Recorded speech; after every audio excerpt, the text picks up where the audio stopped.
This week's assignment is to watch about an hour worth of video and write me a little report on that. But also, you're going to be making a bar graph, and this is a review of something we did at the beginning of the school year. And so I thought I would revisit it with you and do a little tutorial over it.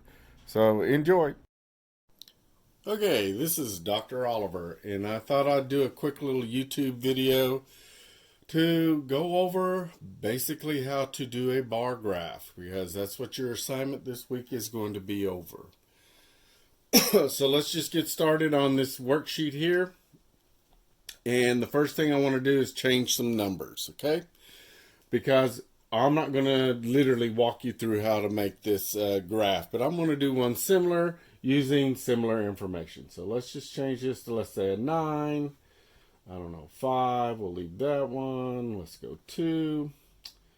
I'll change that to a 5. Leave that one. Do 3 here. Okay. All right. So let's get started. Well, this week, what I wanted to do is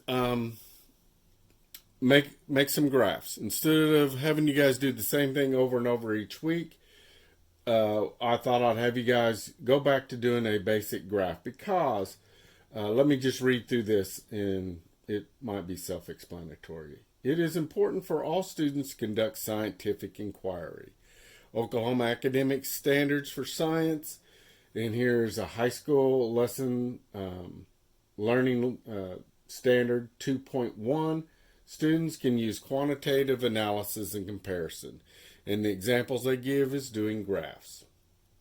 Another one that we can pick up while we're doing this is finding averages. Again, these are things we've already done at the beginning of the school year, so you shouldn't have any trouble completing this bar graph. Because in this worksheet, you will create a simple bar graph. Next week, you will create a line graph. I have taken information from the beginning of the school year and created a data table. You will need to construct a bar graph of the data and answer the following questions. And these are the questions over on this other paper, and I'll get to those in just a minute. It says create a data table and graph the information. Label and number the X and Y axis appropriately. Put titles and use appropriate information as necessary to convey your information. Okay, I've already done the data table for you because this is information I picked up at the beginning of the school year. Some of the questions, and let me just kind of pan over here just a little bit. It says, what is an independent variable? What is a dependent variable? What is an appropriate title? So we're going to have to put a title on this. What is the mean or average of the number of students? And again, that's one of your standards. What is the mode? What is the median? Which shirt is the most popular size? Okay, so let's go ahead and get started by creating this bar graph. Okay, so let me just kind of zoom in, so bear with me while I get this set up a little bit better so you can see the graph. Okay, the first thing I noticed, I couldn't figure out how to make a vertical line like this in Google Classroom on Google Docs. So anyway, just draw one there. Okay, now we look at our data, and we need to determine, do you remember the acronym MIX, dry? Okay, well, we're going to use that. MIX stands for manipulated or independent variable, and it's found on the x-axis. Dry stands for dependent or responding variable, which is found on the y-axis. So our data table is here and our graph is here. We need to determine which one is first. Well, the way I always tell you guys, which comes first, X or Y? X. So this is our mix, and this is our dry. And also, which one goes where? Does mix go down here, or does dry go down here? And does mix over here, or dry? The way you remember that is a yo-yo. Yo-yo goes up and down. Yo-yo starts with Y. Therefore, our dry is over here. And our mix will be right here. Okay? So we're going to put this information on this graph. The first thing we need to do is this question here. What is an appropriate title for this graph? Well, we're talking about popular colored t-shirts for students. Okay. So I'm just gonna, I don't know. I'm not very creative, as you guys know, so I just put popular tees. Popular tees. So I can already write that answer in down here. Just like that. Okay. Now, we already know mix goes here, so let's just put this title right down here.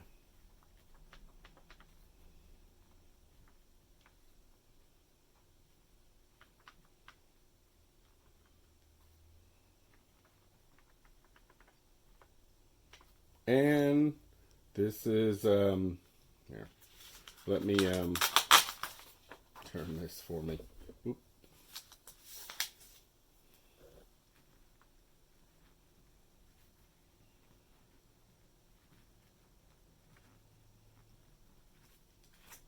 Okay.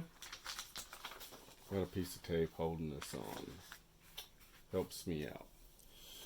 Okay, so we got our titles on there. But we need to label across our x-axis and our y.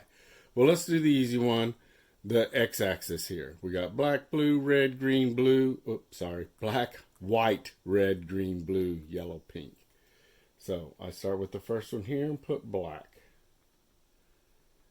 Skip one, and I'll put the next one, which is white. And go ahead and fill these in, and I'll fill mine in as well.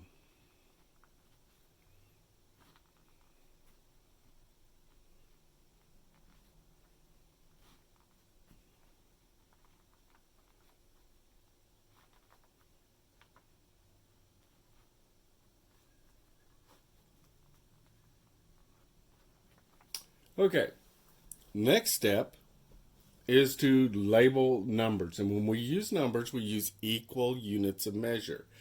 In other words, we wouldn't just put a 1 here, then a 2. We wouldn't do it like that. What we would do is put equal distances apart. These spaces here, between here and here, is 1 unit. This is 1 unit, 1 unit. So if we went by ones, this would be 1, 2, 3, like that. But I find, just for the purposes here, probably be best to go by twos. So if I went 2, 4, 6, 8, 10, 12, like that. Okay? And I already know I can stop here because my highest number is this 9. Okay? And that's what we need to do now. We need to fill in our bars. So black is 9, so I would go up to 9, draw me a line across here, and then fill this in. Okay? And if you got some colored pencils, you can make it look better. I'm just trying to give you an example of how you should do this. White is 5. And this is why we skip a line so the bars don't run together. I just think it looks neater like this. And then we got 10.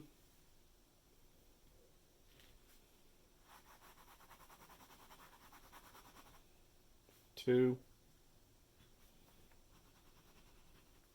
5,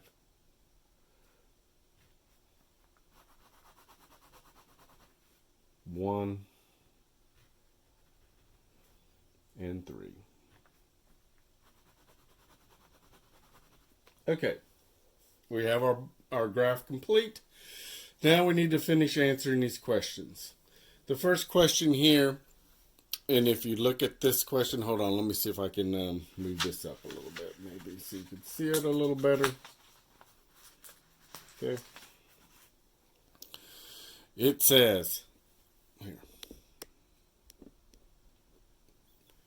what is the independent variable? Again, independent starts with an I, so it's going to be popular color of shirts. And then our dependent variable, dry, is number of students.